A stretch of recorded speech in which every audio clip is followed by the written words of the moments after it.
Zane Cortez pressed his weathered palm against the cold viewport of his salvage ship, the Wandering Star, and watched the skeletal remains of mining station Epsilon 12 drift slowly in the void. After 3 years of working the outer rim alone, he'd grown accustomed to the silence that filled the space between. Worlds of silence so complete it seemed to press against his eardrums like deep water. Another ghost town, he murmured to himself, adjusting the controls to bring his ship closer to the derelict station. The Wandering Star wasn't much to look at, a converted cargo hauler with patched hull, plating and engines that rattled like old bones. But she was home, and she kept him fed. Zane, came the smooth synthetic voice of his ship's AI. Otto, preliminary scans indicate substantial salvageable materials. However, I'm detecting some unusual energy signatures from the station's lower levels. Unusual how? Zane asked, already suiting up in his environmental gear. He'd learned to trust OTTO's assessments over the years, though the AI had a tendency toward excessive caution, difficult to categorize. The readings suggest biological activity, but that's impossible given the station's been abandoned for over 2 decades. Zane paused in securing his helmet. In all his years of salvage work, he'd never encountered anything living in the dead stations that littered this sector. Most had been evacuated during the border wars, their populations relocated to safer worlds closer to the galactic core. Probably just residual power fluctuations, he said, more to convince himself than OTTO. You know how these old fusion reactors can ghost cycle for years after shutdown. Perhaps, OTTO replied, though his tone suggested skepticism. I'll monitor from here. Please maintain communication protocols. Zane activated his suit's propulsion system and drifted across the gap between ships. The station's docking bay hung open like a metal mouth, emergency lights still blinking their futile warnings into the darkness. He landed with practiced grace on the deck plating, magnetic boots engaging with a satisfying click. The interior of Epsilon 12 was a tomb of twisted metal and scattered debris. Emergency lighting cast everything in a sickly red glow, and Zane's footsteps echoed hollowly through the corridors. He'd salvaged dozens of stations like this one. Each had its own personality, its own story written in the patterns of damage and decay. This one felt different, though. As he made his way toward the central hub, where the most valuable components would be housed, he found himself pausing to listen. There was something, a barely audible sound, that might have been wind through damaged bulkheads, or might have been something else entirely. OTTO, are you picking up any audio anomalies? Negative, Zane. Your suit's external microphones are functioning normally. Are you experiencing auditory hallucinations? Extended isolation can sometimes... I'm fine, Zane cut him off, though he wasn't entirely sure that was true. 3 years of working alone in the void could do things to a person's mind. He'd heard stories of salvagers who started seeing things, hearing voices from the dark between stars. He reached the main processing center and began cataloging salvageable materials. Quantum processors, rare earth magnets, crystalline storage matrices enough to keep him fed and fueled for months. As he worked, carefully extracting components with his plasma torch, the strange sound came again. This time, there was no mistaking it for wind dot. It was a whimper. Zane's hand stilled on his torch controls. Otto ran a full bioscan of my immediate area. Scanning. Zane, I'm detecting 2 distinct life signs approximately 30 meters from your position, level Delta 7. Heart rates elevated, body temperatures consistent with stress responses. 2 life signs? Zane felt his own heart rate spike. What species? Unknown. The physiological signatures don't match any entries in my xenobiology database. Zane secured his tools and followed OTTO's guidance through the station's maze of corridors. The life signs were coming from what had once been a supply storage area, now filled with scattered containers and broken equipment. As he approached, The whimpering sound grew more distinct, accompanied by what sounded like soft, musical tones. He rounded a corner and stopped dead. Two creatures huddled together behind an overturned storage crate. One was roughly the size of a large dog, covered in silky fur that shifted through colors like an oil-slick deep purples, melting into silver, touched with threads of gold. It had 6 delicate limbs that ended in what looked like miniature hands and large, expressive eyes that reflected the red emergency lighting. The other was smaller, more fragile-looking. Its body appeared to be made of some kind of living crystal, translucent and glowing faintly from within. Where its companion had fur, this one had geometric patterns that pulsed with soft bioluminescence. 3 thin legs supported its crystalline form, and what might have been its head turned toward Zane with obvious intelligence. Both creatures were injured. The furry one favored its left side, and several of the crystal beings' geometric patterns were dark, suggesting damage to whatever internal systems they represented. "Well," Zane said softly, not wanting to startle them further, "you two are definitely not in OTTO's database." The creatures watched him warily, but didn't try to flee. The crystal being made a series of soft chiming sounds, almost like speech, and its companion responded with gentle trills. "OTTO? Any thoughts on how they got here?" "Unknown. However, their presence suggests they may have been hiding on the station for some time. Based on their condition, I would estimate they require immediate medical attention." Zane studied the pair. They were clearly intelligent, clearly frightened, and obviously in need of help. Federation regulations were specific about contact with unknown species. All encounters were to be immediately reported to colonial authority, and the aliens were to be quarantined pending full xenobiological assessment. But Federation regulations had never stopped him from doing what was right. He slowly reached into his supply pack and withdrew an emergency medical kit. "Easy there," he said in the gentlest tone he could manage. "I'm not going to hurt you." The crystal being chimed again, and this time Zane could swear he detected something like hope in the sound. Its companion's fur rippled through warmer colors, golds and soft blues. Zane activated a medical scanner and held it up where both creatures could see it. "This is just to see how badly you're hurt, okay? Nothing painful." The scanner's readings made his breath catch. Both aliens showed signs of recent trauma impact injuries, consistent with a crash or explosion. More concerning, their bio readings suggested they were slowly dying from some kind of systemic failure. "They need more help than I can give them here," he told OTTO. "I'm bringing them back to the ship. Zane, I must advise against this course of action. Federation first contact protocols can go to hell," Zane finished. "These aren't invaders or threats. They're just lost and scared and dying." He spent the next hour carefully tending to their injuries with what supplies he had. The crystal being's damaged patterns responded to a cellular regeneration field, beginning to glow faintly again. The furry creature's internal injuries were more complex, but basic painkillers and wound sealant seemed to help.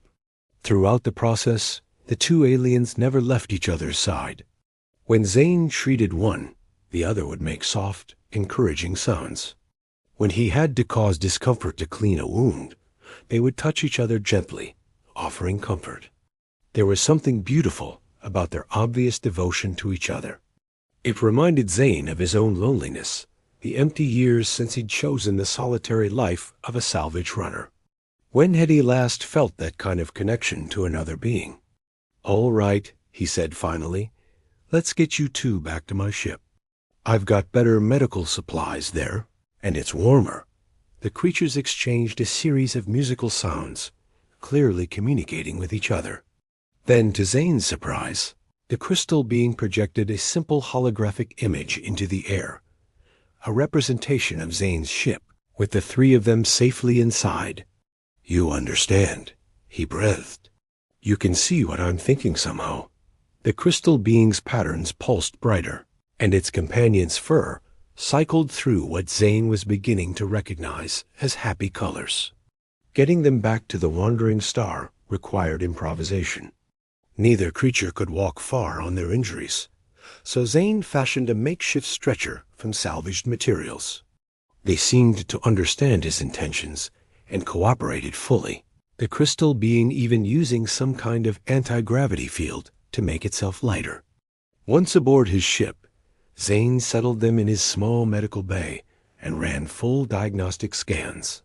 The results were both fascinating and troubling. OTTO, what are you making of their physiology? Remarkable. Zane, the crystalline entity appears to store information in its molecular structure, essentially a living computer. The other creature shows adaptations for manipulating matter at the molecular level. They're clearly from a highly advanced civilization. And their injuries? Consistent with exposure to high-energy weapons. These beings were in combat recently, and not by choice. They show signs of prolonged stress and malnutrition. Zane felt a surge of protectiveness. Whatever had happened to them, they'd been through hell.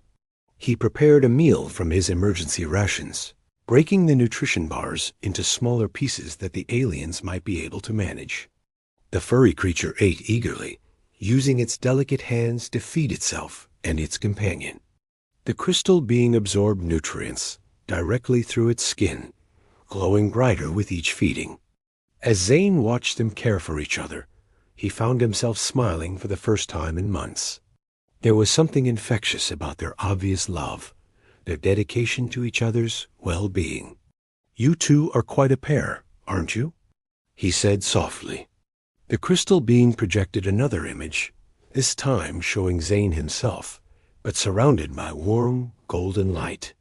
Its companion shrilled softly and extended one small hand toward him.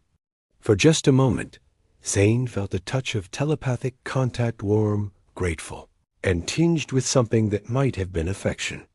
"Otto," he said, settling into his pilot's chair, "set course for the Haven system. I know someone there who might be able to help them properly." Zane, OTTO's voice carried an unusual urgency. "I'm detecting multiple vessels entering this sector. Configuration suggests Imperial fleet elements. How many? Initial count indicates... This cannot be correct. How many? OTTO. 7,312 vessels. Zane, it's the entire Imperial Grand Fleet." Zane felt the blood drain from his face. The Imperial Grand Fleet, the most powerful military force in known. Space didn't mobilize unless facing an existential threat. Behind him, both aliens began making distressed sounds. The crystal being projected a new image, the Imperial fleet surrounding his small ship, and both creatures highlighted in pulsing red warning colors. They're not just refugees, Zane realized, his voice barely a whisper. They're fugitives, and the entire Imperial fleet is here to get them back. As if summoned by his words, his communications console began flashing with an incoming transmission bearing the highest Imperial priority codes. The romantic adventure he'd never expected was about to begin. Luna Blackwood's fingers danced across the holographic interface of her smuggling ship, the Shadow's Edge, as she calculated profit margins on her latest cargo of Centauran silk. The luxurious fabric would fetch triple its cost in the core worlds, where wealthy socialites paid premium prices for exotic materials. It was exactly the kind of high-risk, high-reward venture that had made her reputation in the black market trade. Her ship's communication array chimed with an incoming message, encrypted with a code she hadn't seen in over 2 years. Luna's heart skipped as she recognized the signature Zane Cortez, the salvage runner she'd met during a supply run to the Outer Rim.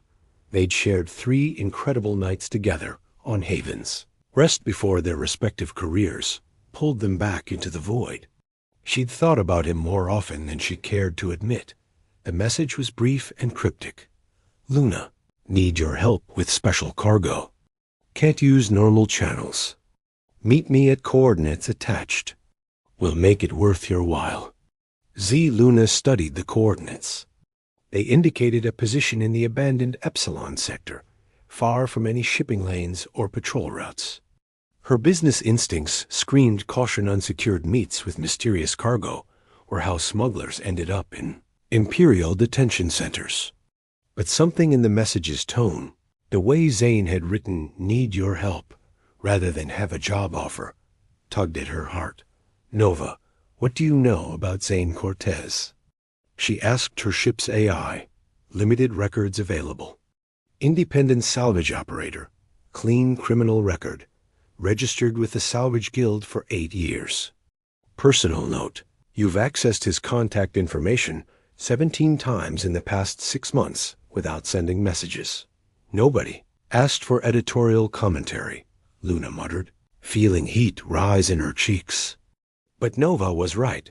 She'd started to compose messages to Zane dozens of times, only to delete them before sending. What did a successful smuggler have to say to a lonely salvager anyway? Now he was reaching out to her, and despite every business instinct she'd developed, Luna found herself plotting a course for the Epsilon sector. The journey took 18 hours, during which Luna tried unsuccessfully to convince herself this was just another business transaction. But as her ship dropped out of hyperspace near the coordinates, her heart was beating faster than any cargo run warranted.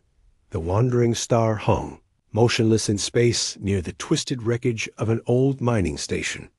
Luna had to admire Zane's choice of meeting spot completely isolated, with enough metal debris to mask their sensor signatures from casual scans. Shadow's edge to wandering star, she transmitted on a secure frequency. "I got your message, handsome. What kind of trouble have you gotten yourself into?" Zane's voice came back immediately, tight with stress. "Luna, thank God you came. I need to transfer some passengers to your ship." "There? Well, you're going to have to see them to believe them." "Passengers?" Luna raised an eyebrow. "Zane, I run cargo, not a taxi service." "What aren't you telling me?" There was a long pause before Zane replied. "They're not human, Luna, and the entire Imperial Grand Fleet is hunting them." Luna's blood turned to ice. "Say that again?" 7,000 Imperial ships showed up right after I found them. I managed to slip away in the confusion, but they're scanning every sector. These beings... Luna, I think they're running from an arranged marriage or something. They're clearly bonded to each other, and they're terrified.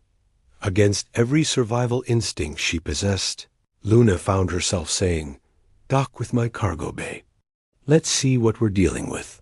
20 minutes later, Luna stood in her ship's cargo hold, watching the most extraordinary sight of her life. 2 alien beings huddled together near Zane's shuttle, clearly exhausted and frightened.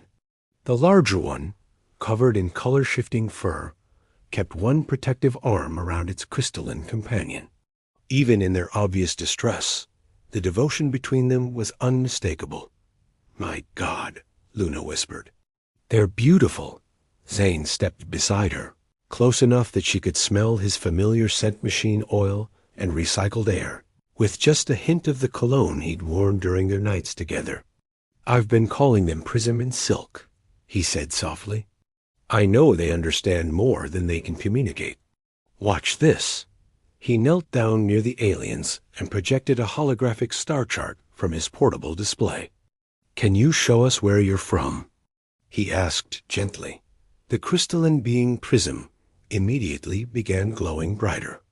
It extended one delicate appendage and touched the hologram, causing it to shift and zoom until it displayed a star system Luna didn't recognize. Then Silk, the fur-covered alien, made a series of musical sounds that somehow conveyed deep sadness. "They're a long way from home," Luna observed. Then she noticed something that made her heart ache. "Zane, look at how they're touching each other." The 2 aliens sat pressed together, Silk's many hands gently stroking Prism's crystalline surface, while Prism's inner light pulsed in rhythm with its companion's breathing. It was clearly more than just comfort. It was the kind of intimate communication It came from a deep, unshakable bond. They're not just friends or traveling companions, Luna realized. They're mates. Life partners, Zane nodded. That's what I thought too. And I think they're running because someone wants to separate them. Nova, Luna called to her ship's AI, scanned the local communication frequencies. What kind of chatter is the Imperial fleet putting out? Significant activity on military channels, Nova replied. They're broadcasting orders to capture 2 escaped Imperial assets and return them for proper matrimonial proceedings. There's also mention of substantial rewards for information leading to their capture. Luna felt a surge of anger. Matrimonial proceedings? They're trying to force these 2 apart and marry them to others? It appears so, Nova confirmed. The transmissions reference critical alliance marriages and Imperial succession protocols. Those bastards, Luna breathed. She looked at the alien couple, seeing herself and Zane reflected in their situation.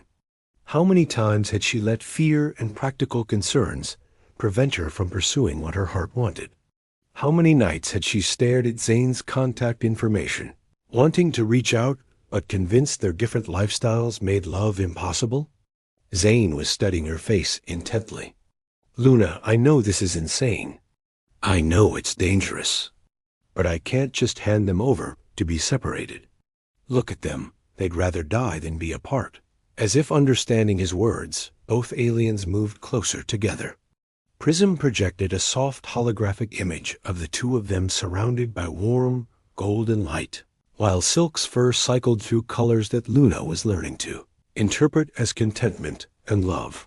We're going to help them, Luna said, surprising herself with the firmness in her voice. We? Zane stepped closer, hope flickering in his eyes. You don't think I'm letting you handle this alone, do you? Luna tried to keep her tone light, but her heart was racing. Besides, my ship is faster than yours, and I know routes through the smuggling networks that can keep us ahead of the Imperial fleet. Zane's face broke into the first genuine smile she'd seen from him since she arrived. Luna Blackwood, you never cease to amaze me. Save the flattery for later. Salvage boy, she replied, though she couldn't keep herself from smiling back. Right now, we need to figure out where we can take them that's safe from Imperial reach. I know someone who might help, Zane said. An engineer named Kira Voss, who runs a hidden workshop in the asteroid belt.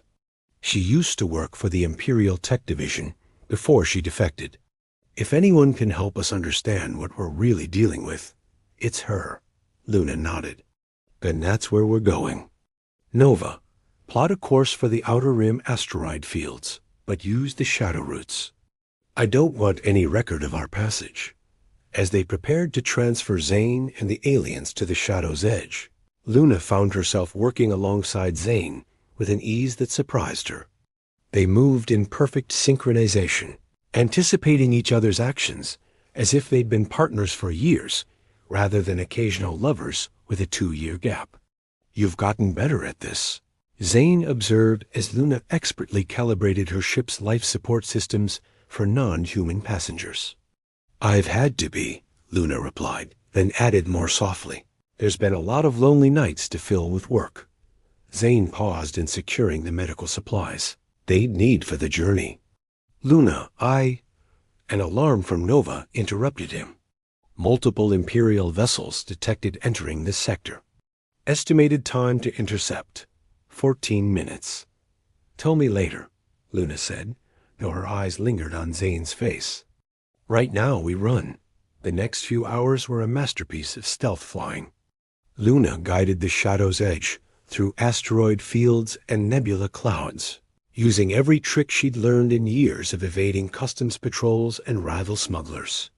The Imperial ships were fast and well-equipped, but they were designed for straightforward military engagement, not the kind of cat-and-mouse game Luna had perfected. During their flight, she found herself constantly aware of Zane's presence on her bridge. He'd settled into her co-pilot's chair as naturally as if he belonged there. monitoring sensors and managing power distribution with quiet competence. When Imperial scouts got too close, he'd plot evasive maneuvers that complemented her piloting style perfectly. "You know," Luna said during a particularly tense moment when they were hiding in the shadow of a gas giant's moon, "we make a pretty good team." "I was thinking the same thing," Zane replied. In the dim light of the cockpit, his eyes reflected the same hope she felt building in her chest.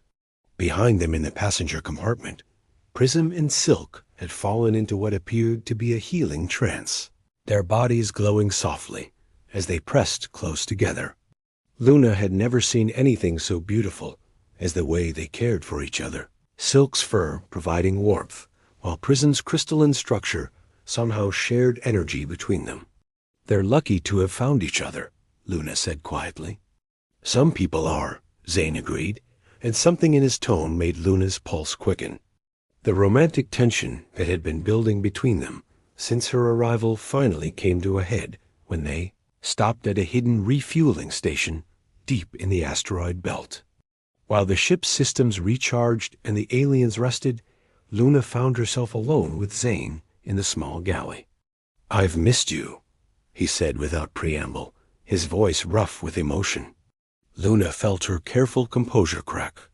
Zane ... double quotes.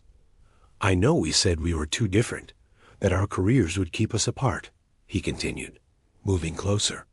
"But seeing those two, seeing what they're willing to risk for love, it made me realize I've been a coward."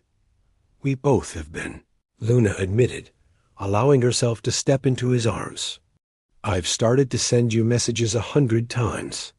When he kissed her, it was with 2 years of longing and regret and desperate hope. Luna melted into him, remembering why those 3 nights on Haven's Rest had haunted her dreams ever since. "This is crazy," she whispered against his lips. "We're risking everything for 2 aliens we just met." "No," Zane said, his hands tangling in her dark hair. "We're risking everything for love. Theirs and maybe ... ours?" Before Luna could answer, Nova's voice interrupted them. "Luna, we have a problem. Long-range sensors are detecting massive Imperial fleet movements converging on the asteroid belt. Also, I'm receiving a transmission from someone claiming to be your contact, Kira Voss." Luna reluctantly pulled away from Zane's embrace. "Put her through." A woman's voice, crisp and professional but warm, filled the galley. "This is Kira Voss. Zane, if you're out there with those Imperial fugitives, you need to get to my coordinates immediately. I've been monitoring Imperial communications, and what you've stumbled into is bigger than you know." "How much bigger?" Zane asked. "Those aren't just random alien refugees," Kira replied. "According to my decryption of Imperial command codes, they're members of the royal family, the Emperor's own children, and their refusal to enter arranged marriages is threatening a critical military alliance." Luna felt the weight of their situation settle on her shoulders like a lead cloak. They weren't just helping 2 lovers escape, they were potentially starting an interstellar war. But when she looked at Zane, saw the determination in his eyes that matched her own, she knew they'd made their choice. "Send us your coordinates," she told Kira. "We're coming in." As the Shadow's Edge raced toward its rendezvous with the mysterious engineer, Luna realized that somewhere in the past day, her life had become irrevocably intertwined with Zane's.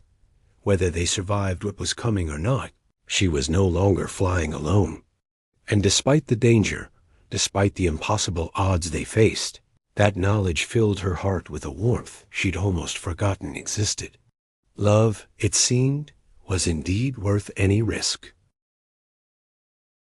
Kira Voss stood in the main workshop of her hidden asteroid base, watching the Shadow's Edge navigate the treacherous approach through the debris field that concealed her home. Her fingers absently traced the faded Imperial insignia tattoo on her left wrist, a mark she'd never bothered to remove, preferring to remember the price of blind loyalty. "Incoming. Ship is broadcasting correct identification codes," announced Felix. Her workshop's eye. Unlike most artificial intelligences, Felix had been programmed with a distinctly sardonic personality that matched Kira's own cynical worldview. Though I should mention that half the Imperial fleet is currently scouring this sector for the very beings they're transporting. I'm aware of the risks, Kira replied, pulling her long auburn hair back into a practical ponytail. At 32, she'd already lived 3 lifetimes, first as the Empire's most promising young engineer, then as a disillusioned defector, and finally as a ghost haunting the Outer Rim, using her skills to help those the Empire had forgotten or abandoned. The shadow's edge settled into her workshop's docking bay with practiced precision.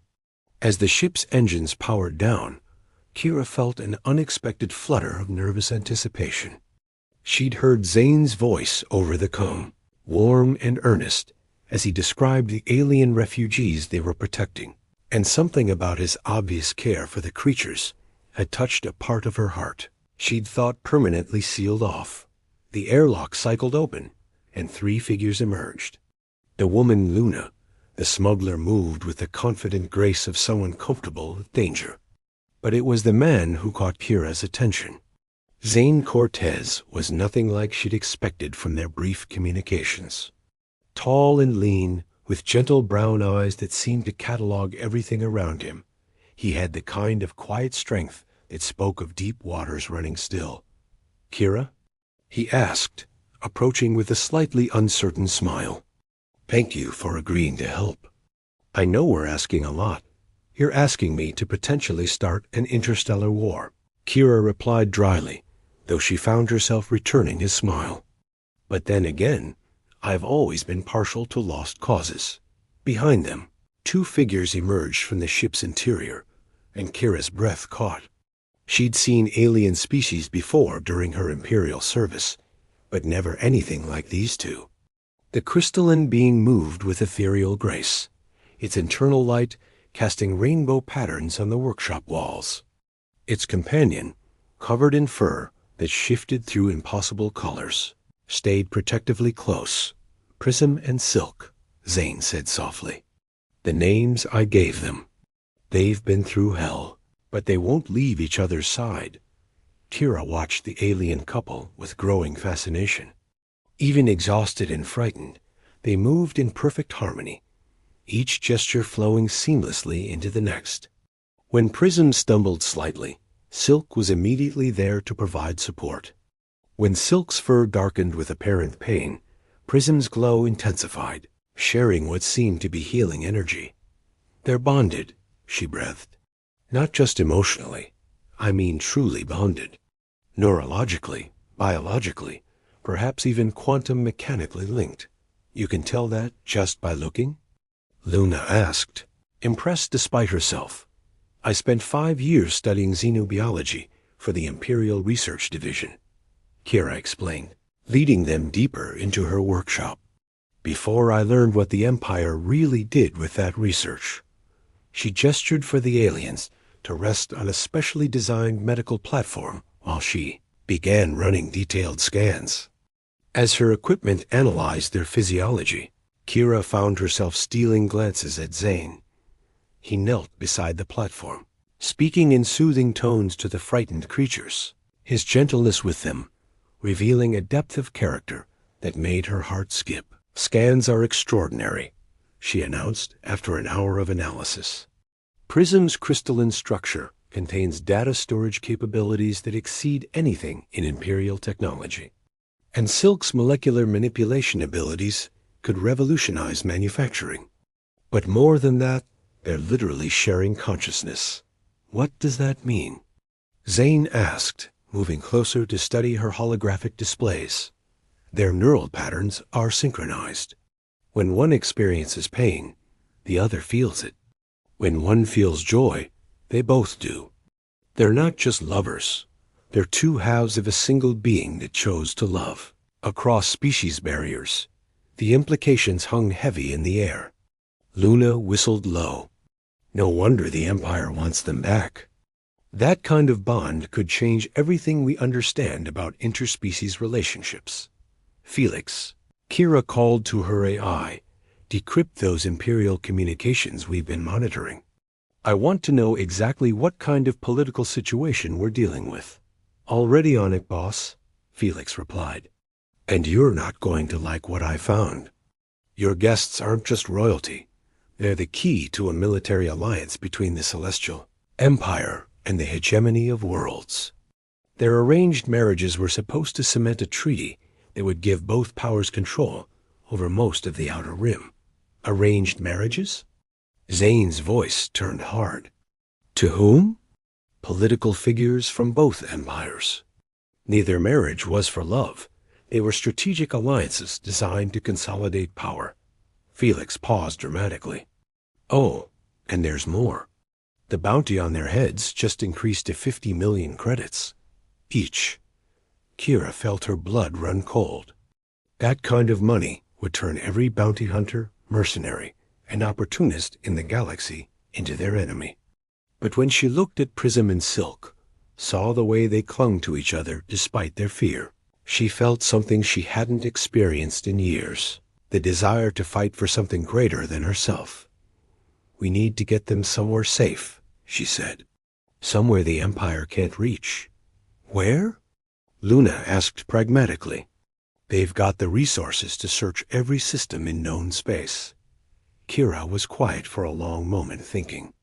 Then she turned to Zane, her heart making a decision her mind would have rejected as insane. There might be a way, but it's going to require trust. What kind of trust?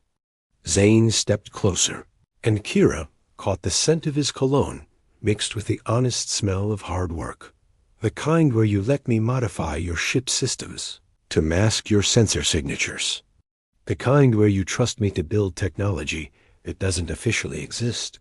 She paused, meeting his eyes directly. The kind where you trust me enough to let me come with you. Kira, Luna interjected, you'd be giving up everything. Your workshop, your life here.